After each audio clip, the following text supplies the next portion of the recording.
Hi everyone, welcome to Getting Started with Canva. My name is River and I'm the Graduate Assistant at the ADP Center for Learning Technologies. So today's agenda is going to include some basics about Canva. We'll get into principles of graphic design and colors and how they're important.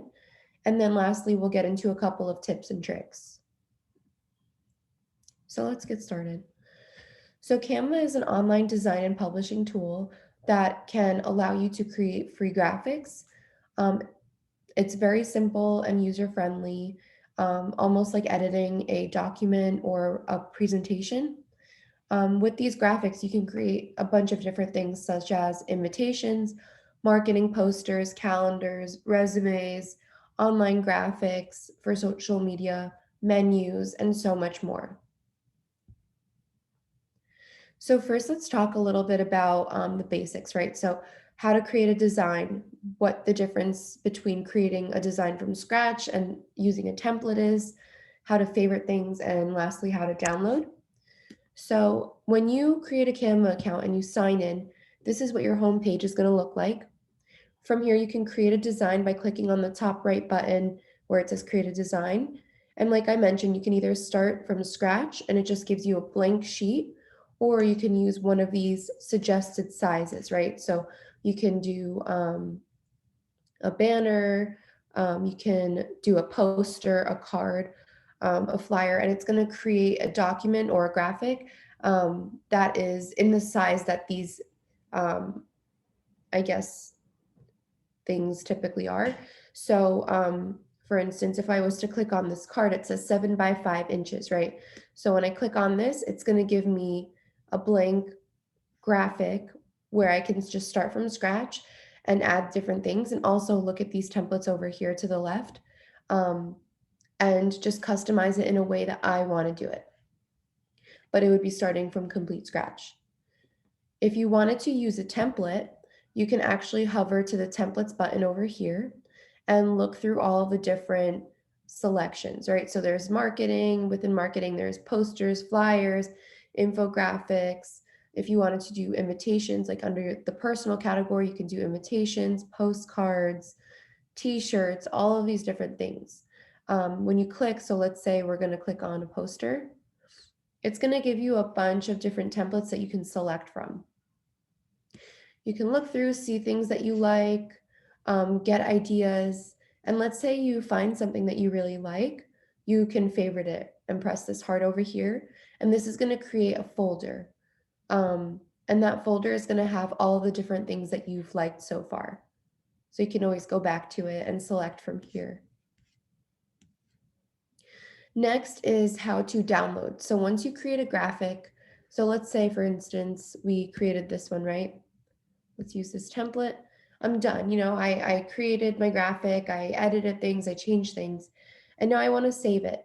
So what you're actually going to do is you're going to press this button with the arrow that says download. And then from here, you can actually select the file type. So you can choose if you want it to be a JPEG, a PDF, a PNG, and then it'll download to your computer and you just save it as is and decide what you want to do with it from there. So those are just a couple of basics. If you take a look over here to the left is where kind of you can add things to your graphics. So for instance, if you want to look through templates, if you want to look at different elements, so you could find little icons to put into your actual graphic, like lines and shapes and pictures. If you want to upload things, you could press the upload button. If you want to add text, you can do that from here. And then once you click on the different text, right? So let's say I clicked on this, as you see, it looks like a Word document. So you can change the font, you can change the sizing, the color, bold, indent, whether you want it to be center aligned, left aligned, bullet points, and so much more. So that's what I mean by saying it's pretty user friendly because it's pretty simple and very similar to all of the other editing documents out there. Okay, so let's go back. And before we get into the next section, we're going to do a quick pop quiz. So the quiz is, what are the 7 elements of design? If you want to pause right now, you can, because I'm going to go ahead and share the answers. But the 7 elements of design are line, color, form, space, light, texture, and pattern. And these are important because um, you're going to be utilizing all of these different elements when you're creating a Canva graphic. So they're just to keep in mind because if you want a well-balanced graphic, you're going to be utilizing, if not all, most of these. Okay, so let's get into the 5 principles of design. Um, so the principles of design are alignment, repetition, contrast, hierarchy, and balance. Within balance, there's balance through symmetry and balance through asymmetry. And if you take a look at these pictures, you're going to be able to see them a little bit more in detail with each section.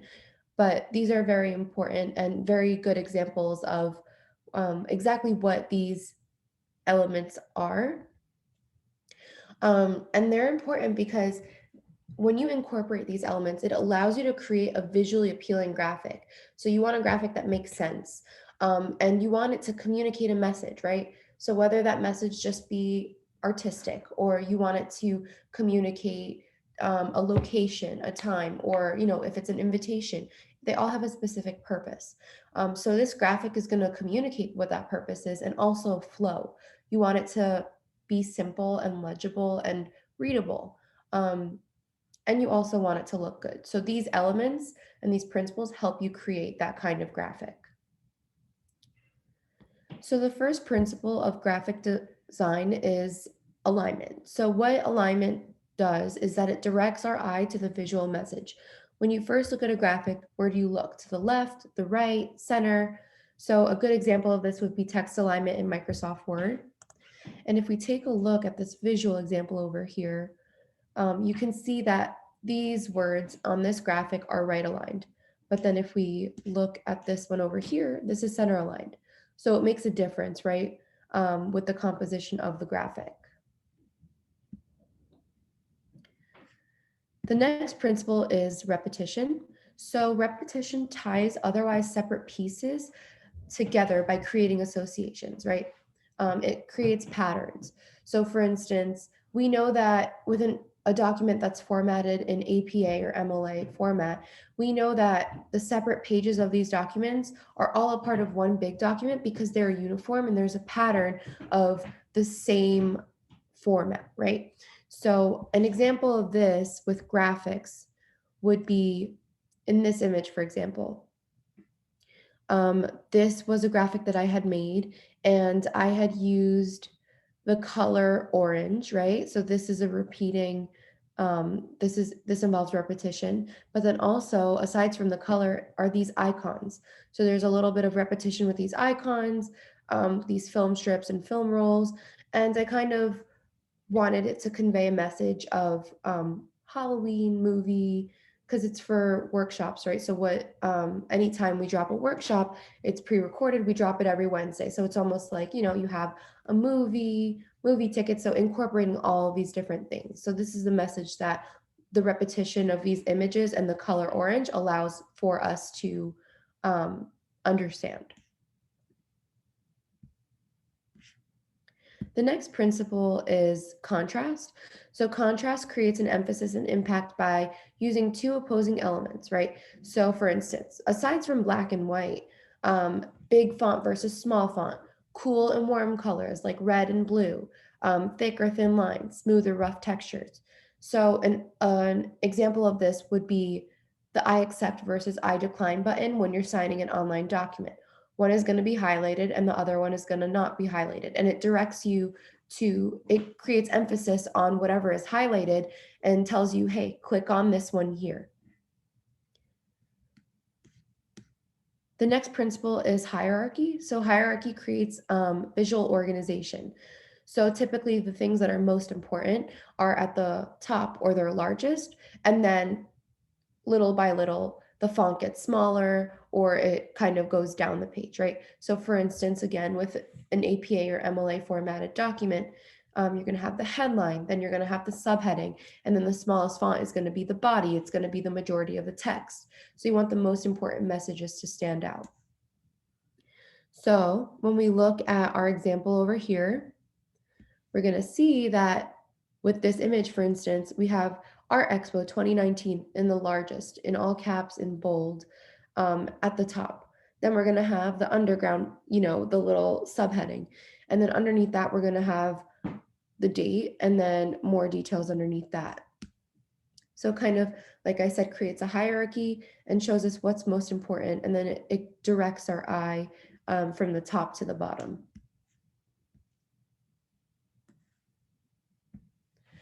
Okay, so the last principle is symmetry. I'm sorry, it's balance, but we can divide it into two different categories. The first category is balance through symmetry. So symmetrical design involves weight. It involves an equal distribution of weight on both halves. It creates harmony within the picture. So for instance, the yin yang symbol. So if I was to cut this picture or this icon in half, it may not mirror each other exactly, but there's equal amounts of white and black on both sides. So for instance, a symmetrical design with our example would be this. So if I was to fold this in half, there's pretty much an equal amount of white and black on both sides. The second form of balance is balance through tension or asymmetry. So this kind of balance is more dynamic. It's a little bit more edgy or bold. So for instance, it has more weight on the left side or the right side, and then has more negative space on the opposite side. So an example of this would be this Nike symbol. The left side has more weight, whereas the right side has more negative space. And an example of this in our visual or our graphic example is this one. If I was to cut this in half, there is not equal distributions of white and black on both sides. This side is heavier than this side. So this is an example of balance through asymmetry or balance through tension. So, and when you do it, you want to make sure that it looks like you did it on purpose. Okay, so next is colors. How can we use colors? So as we know, this is the color wheel. There's primary versus secondary colors. What's really important when creating a graphic on Canva is creating a color story or a color palette. So what that is using 3 to 5 colors as a theme within your graphic.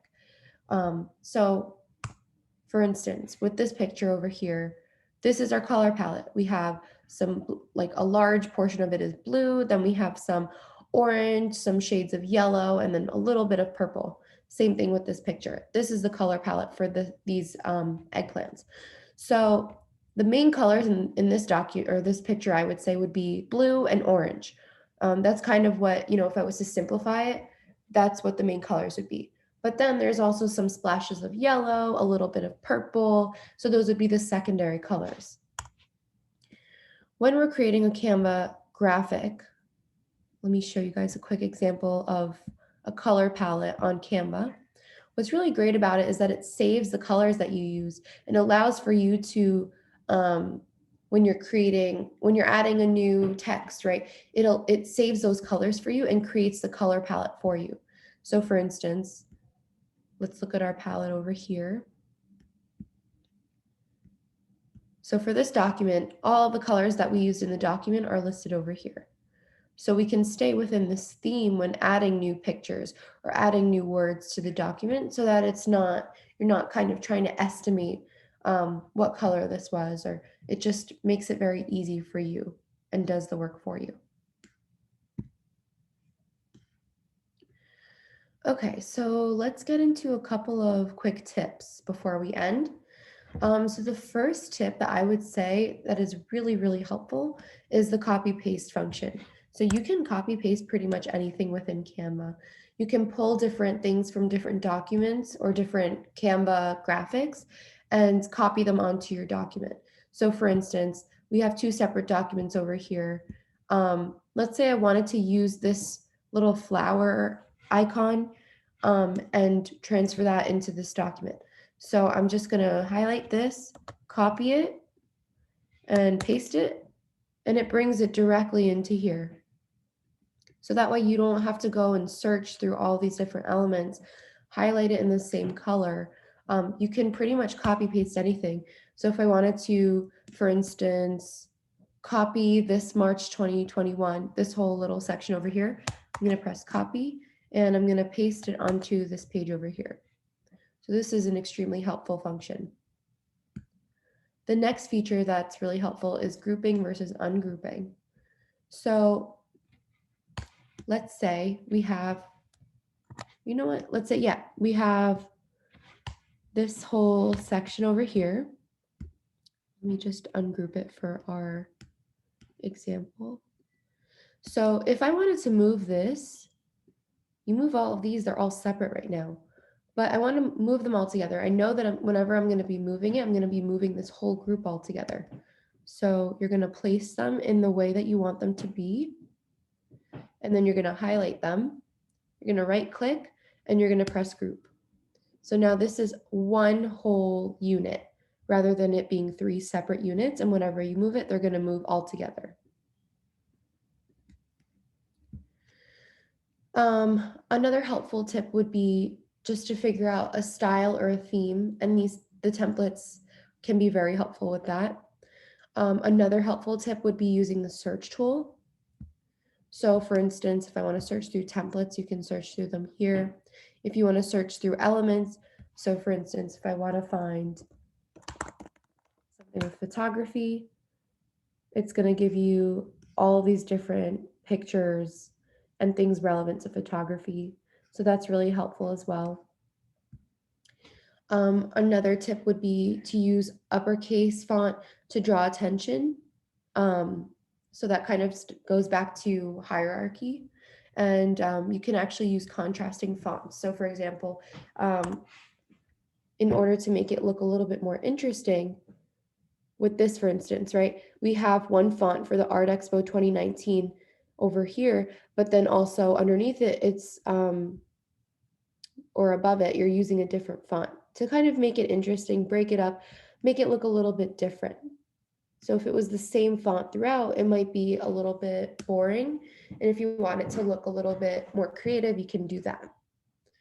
But I would say the biggest tip that I would suggest, and most importantly, would be to make sure that your graphic is clear, legible, and that it flows, right? We want it to make sense. And if you want to incorporate these elements or principles and you want to kind of play around with them, that's great. But if you're not sure about something, my biggest suggestion would be just to keep it simple and keep it clean, because you want the graphic to make sense. You want the users to understand what they're looking at when they look at it. So that's pretty much it. I hope that these tips and tricks and basic information about Canva was helpful. And if you have any questions, you can always log on to our website and book an appointment with us. And thanks for coming. Have a great day.